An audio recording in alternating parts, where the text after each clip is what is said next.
Selamat hari Minggu adik-adik semuanya. Bagaimana kabar adik-adik di rumah? Bunda berharap adik-adik tetap semangat dan tetap sehat walaupun saat ini kita masih tetap beribadah di rumah. Adik-adik yang dikasihi Tuhan Yesus, kakak dan bunda mengajak adik-adik untuk mengikuti ibadah hari Minggu pelayanan anak. Liturgos IMPA hari ini dilayani oleh Bunda Putu, Bunda Emma, dan Kak Dandi. Sebelum kita mulai IMPA kita saat ini, mari kita bersaat teduh. Saat teduh dimulai.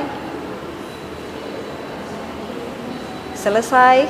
Adik-adik, Bunda ajak bangkit berdiri. Kita akan memuji Tuhan dari Kidung Ceria 213, dengar panggilan Tuhan. Kita bernyanyi dengan penuh semangat dan sukacita ya.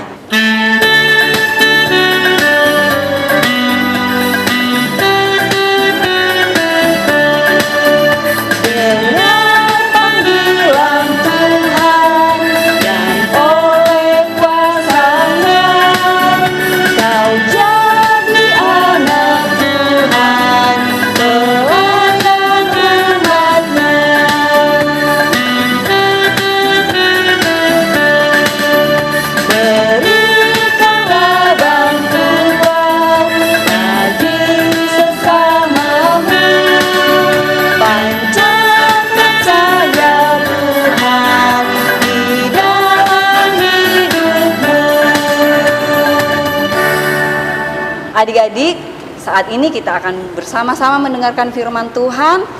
Kita siapkan hati kita dan kita siapkan Alkitab kita. Saat ini pembacaan kita terambil dari Kitab Perjanjian Baru dari Kisah Para Rasul 28 ayat 17 sampai 29. Adik-adik, sebelum kita berdoa dan mendengarkan firman Tuhan, mari kita bernyanyi dari Kidung Ceria 343, Bersabdalah Tuhan.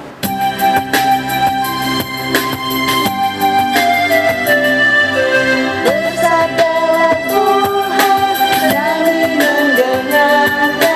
Bersabdalah Tuhan, kami mendengarkan. Nah, sebelum kita membaca, mendengar, dan merenungkan firman Tuhan, mari kita satu dalam doa. Mari kita berdoa. Tuhan Yesus, kami mengucap syukur atas kasih dan penyertaan-Mu sampai hari ini, sehingga kami anak-anak-Mu dapat mengikuti ibadah himpa hari ini.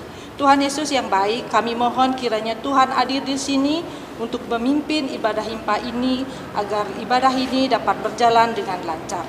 Kami juga berdoa untuk kakak bunda layan yang akan menyampaikan kebenaran firman Tuhan. Kuasai mereka dengan Roh Kudus-Mu, begitu juga kami berdoa untuk anak-anak yang akan membaca, mendengarkan, dan merenungkan firman Tuhan. Tolong kuasai juga mereka dengan Roh Kudus-Mu, agar kami mengerti, serta menjadikan firman-Mu menjadi pedoman hidup kami. Berfirmanlah ya Tuhan, kami anak-anak-Mu siap mendengarkan. Dalam nama Tuhan Yesus, amin. Shalom adik-adik, firman kita hari ini terdapat dalam Kisah Rasul 28 ayat 17 sampai 29. Demikian isi firman-Nya.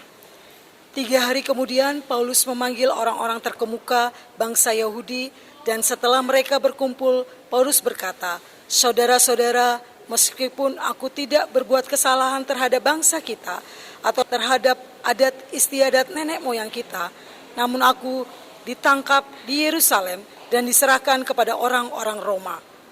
Setelah aku diperiksa, mereka bermaksud melepaskan aku, karena tidak terdapat suatu kesalahan pun padaku yang setimpal dengan hukuman mati.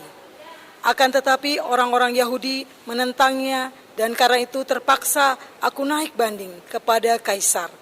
Tetapi bukan maksud untuk mengadukan bangsaku. Itulah sebabnya aku meminta supaya aku melihat kamu dan berbicara dengan kamu. Sebab justru karena pengharapan Israel lah aku diikat dengan belenggu ini." Akan tetapi mereka berkata kepadanya, "Kami tidak menerima surat dari Yudea tentang engkau, dan juga tidak seorang pun dari saudara-saudara kita datang memberitakan apa yang jahat mengenai engkau.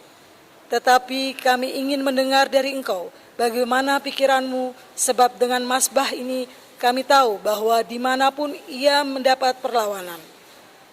Lalu mereka menentukan suatu hari untuk Paulus. Pada hari yang ditentukan itu, datanglah mereka dalam jumlah besar ke tempat tumpangannya. Ia menerangkan dan memberi kesaksian kepada mereka tentang kerajaan Allah. Dan berdasarkan hukuman Musa dan kitab para nabi, ia berusaha meyakinkan mereka tentang Yesus. Hal itu berlangsung dari pagi sampai sore. Ada yang dapat diyakinkan oleh perkataannya, ada yang tetap tidak percaya. Maka bubarlah pertemuan itu dengan tidak ada kesesuaian di antara mereka. Tetapi Paulus masih mengatakan perkataan yang satu ini. Tepatlah firman yang disampaikan Roh Kudus kepada nenek moyang kita dengan perantaraan Nabi Yesaya. Pergilah kepada bangsa ini dan katakanlah, kamu akan mendengar dan mendengar, namun tidak mengerti. Kamu akan melihat dan melihat, tapi tidak menanggap. Sebab hati bangsa ini telah menebal, dan telinganya berat mendengar, dan matanya melekat menutup, supaya jangan mereka melihat dengan matanya, dan mendengar dengan telinganya, dan mengerti dengan hatinya, lalu berbalik sehingga aku menyembuhkan mereka. Sebab itu kamu harus tahu bahwa keselamatan yang daripada Allah ini disampaikan kepada bangsa-bangsa lain, dan mereka akan mendengarnya.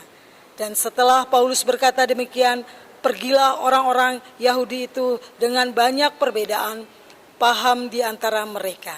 Demikian firman Tuhan. Nah, anak-anak yang terkasih, firman kita hari ini bertemakan aku semangat memberitakan keselamatan.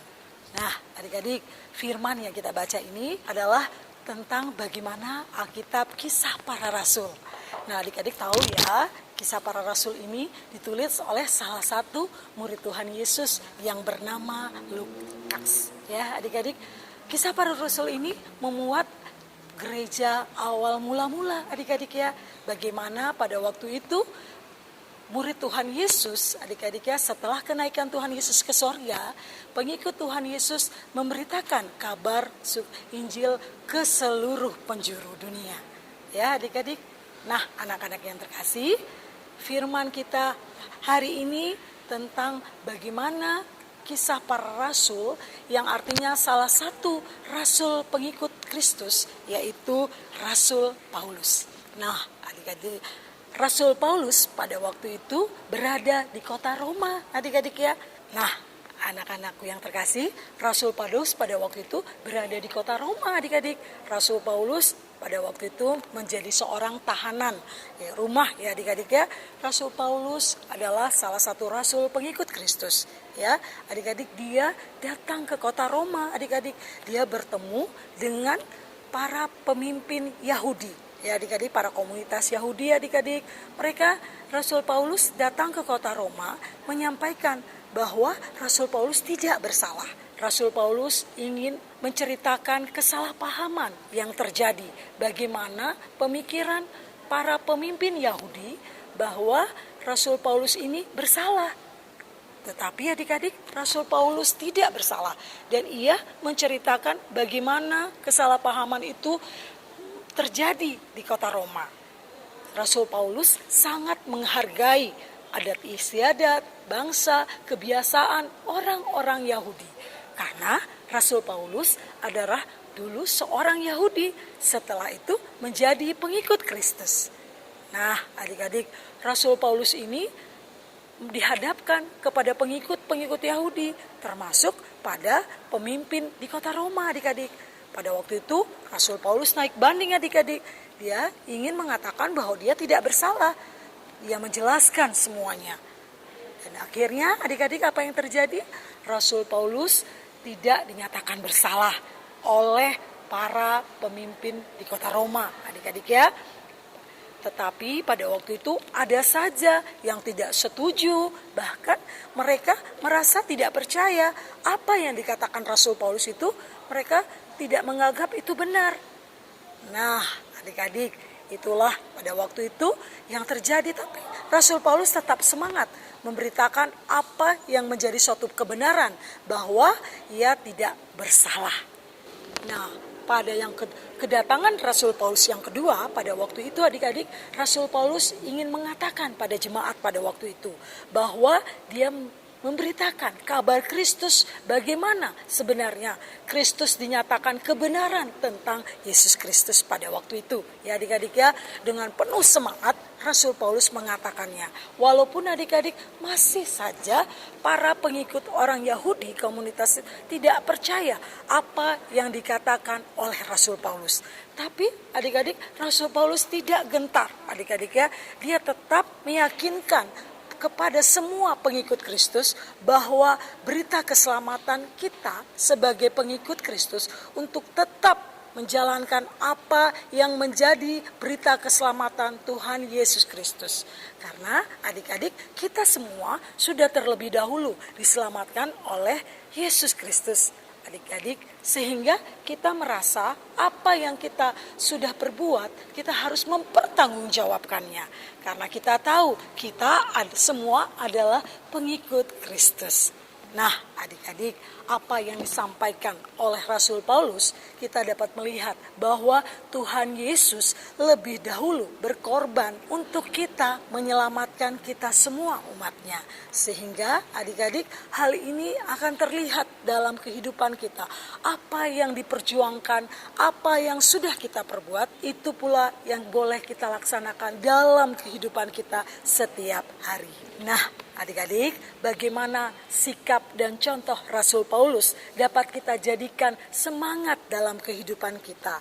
Ya adik-adik, jika kita mampu dalam diri kita memberitakan keselamatan itu adik-adik, bukan hanya kita sebagai diri kita sendiri adik-adik ya. Contohnya, walaupun adik tidak harus sebagai pengkhotbah, tidak harus adik-adik sebagai pengajar, tapi kalau kita mampu berbuat yang terbaik dalam memberitakan keselamatan, itu contoh nyata dalam kehidupan kita setiap hari di rumah. Seperti kita mencontohi Rasul Paulus, dia tetap semangat adik-adik, tidak pernah merasa adik-adik dia akan kalah, atau merasa dia akan rendah hati, dan dia akan merasa dikecilkan, tapi dalam memperjuangkan berita keselamatan dengan penuh semangat. Nah, Bunda percaya adik-adik semua dalam memberitakan keselamatan, adik-adik boleh lakukan itu dalam kehidupan adik-adik di rumah. Banyak contoh nyata. Contohnya adik-adik, berita keselamatan itu kita sesama teman, satu dengan yang lainnya tidak boleh saling membeda-bedakan, ya. Kita saling bergaul, tidak boleh memandang suku, bangsa, warna kulit. Kita semua di mata Tuhan sama. Ya adik-adik, bagaimana dalam kehidupan kita boleh bergaul dengan siapa saja. Baik di sekolah, nanti kalau adik-adik sudah sekolah, lalu di rumah, itu dapat kita lakukan dalam kehidupan kita setiap hari. Kita berbagi kasih, artinya adik-adik tidak harus pelit ya dalam memberi makanan, berbagi kasih pada siapa saja. Karena Bunda percaya apa yang kalian lakukan di rumah itu dapat tercermin dalam kehidupan kalian setiap hari. Kedua, adik-adik, banyak hal nih dalam kehidupan kita. Adik-adik sesama teman tidak boleh saling cemberut ya, saling mengasihi. Siapapun dalam kehidupan kita selalu menganggap bahwa mereka saudara dalam kehidupan kita setiap hari. Saling mengasihi. Nah, adik-adik, untuk mengakhiri firman kita hari ini, Bunda punya aktivitas adik-adik ya. Bunda percaya apa yang tadi menjadi contoh bahwa kita semangat dalam memberitakan keselamatan, banyak hal yang boleh kita lakukan. Nah adik-adik, Bunda akan minta adik-adik untuk satu aktivitas. Yuk siapkan dulu alat-alatnya adik-adik ya. Nanti adik-adik bisa dibantu mama papa ya. Nah adik-adik boleh buntuk kertas seperti ini ya, buat bendera ya. Lalu di bendera itu kita kasih contoh. Aku rajin berdoa. Ini adalah tindakan keselamatan yang boleh adik-adik lakukan. Aku mau saling mengasihi. Aku mau menolong. Nah, adik-adik boleh lakukan apa saja. Ini adalah tanda bukti keselamatan yang adik-adik boleh lakukan di rumah, ya. Nanti dibantu oleh papa mama dan adik-adik boleh melaksanakan. Nah, adik-adik jangan lupa nanti adik-adik boleh mendapatkan SBHA, ya. SBHA boleh didapat oleh kakak Bunda. Lalu adik-adik ada aktivitasnya, dilihat tanggalnya ya. Nanti SBHA boleh didapat dari kakak Bunda nanti dititipkan papa mama ya. Lalu adik-adik lihat aktivitas tanggalnya, lalu lakukan SBH ini seperti biasa ya. Nanti kalau kita mulai IMPA aktif kembali, kakak bunda akan melihat adik-adik melaksanakan aktivitas itu atau tidak ya. Nah adik-adik, demikian firman yang sudah disampaikan. Bunda percaya itu semua adik-adik boleh lakukan dalam menyambut kemerdekaan kita. Bunda percaya adik-adik lebih semangat lagi dalam memberitakan berita keselamatan. Selamat hari Minggu, Tuhan Yesus memberkati. Adik-adik, kita sudah mendengarkan firman Tuhan yang dibawakan oleh kakak dan bunda. Sekarang kita akan meresponi firman Tuhan yang sudah kita dengarkan dengan bersama-sama memuji Tuhan dari Kidung Ceria 156, Langit dan Bumi akan lenyap.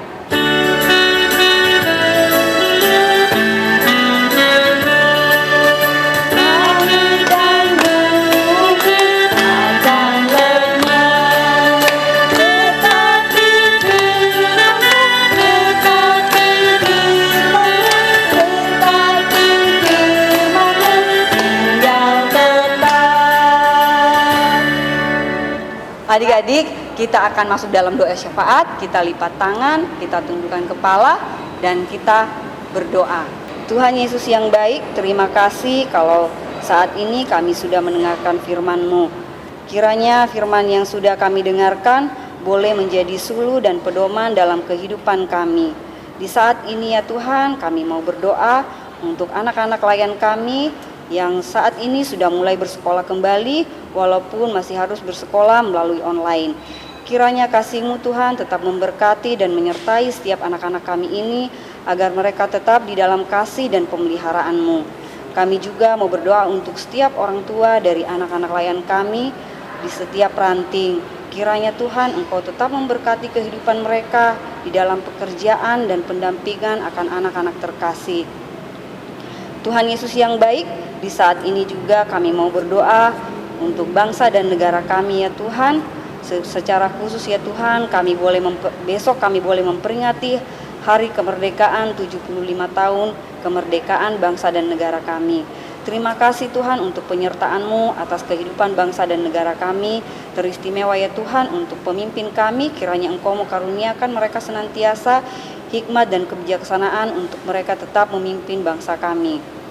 Bapa di dalam surga, di akhir syafaat ini juga kami mau menyerahkan semua kakak dan bunda layan yang ada di lingkup gereja kami yang sudah mau melayani dengan penuh sukacita. Kiranya Tuhan Engkau memberkati kehidupan keluarga mereka, pekerjaan mereka dimanapun mereka berada. Tuhan Yesus yang baik, inilah doa kami yang kami bawa di dalam nama Tuhan Yesus yang sudah mengajar kami berdoa bersama-sama. Bapa kami yang di surga, dikuduskanlah nama-Mu, datanglah kerajaan-Mu, jadilah kehendak-Mu di bumi seperti di surga. Berikanlah kami pada hari ini makanan kami yang secukupnya, dan ampunilah kami akan kesalahan kami, seperti kami juga sudah mengampuni orang yang bersalah kepada kami. Dan janganlah membawa kami ke dalam pencobaan, tetapi lepaskanlah kami daripada yang jahat.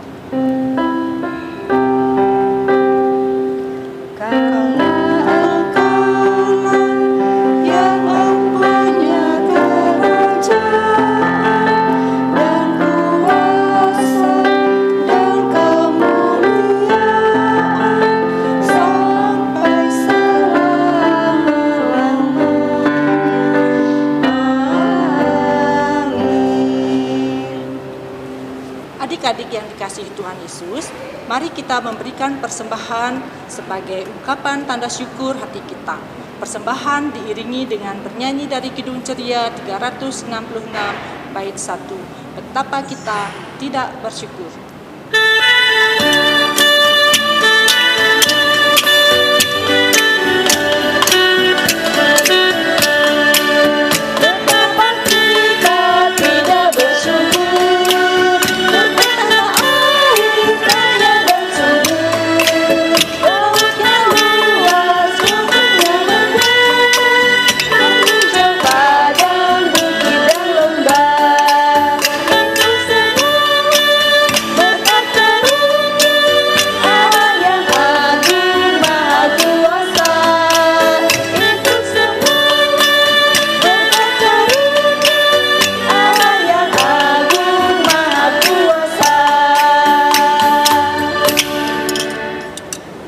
Adik-adik, persembahan yang sudah adik berikan untuk Tuhan boleh dititipkan kepada orang tua untuk diserahkan ke kantor gereja. Semoga Tuhan Yesus memberkati persembahan adik-adik. Untuk mengakhiri ibadah ini adik-adik, mari kita bangkit berdiri dan kita bersama-sama memuji Tuhan dari Kidung Ceria 365 bait pertama, 2, dan ketiga.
Akhiri ibadah kita hari ini.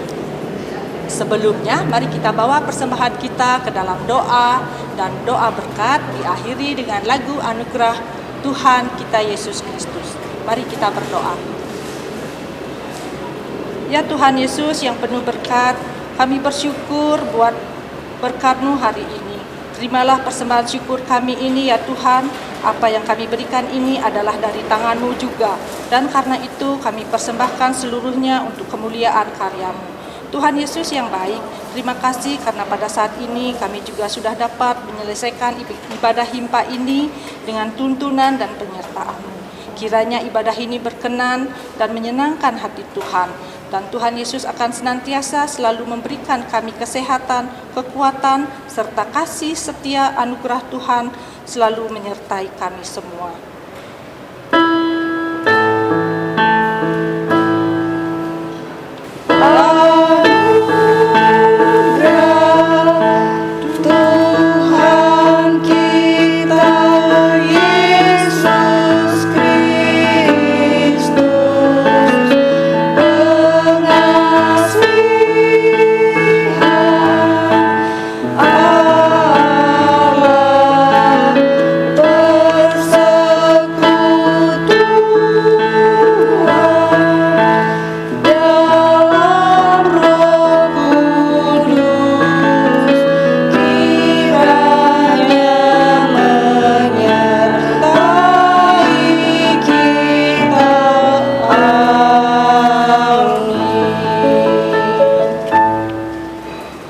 Adik-adik, ibadah kita sudah selesai.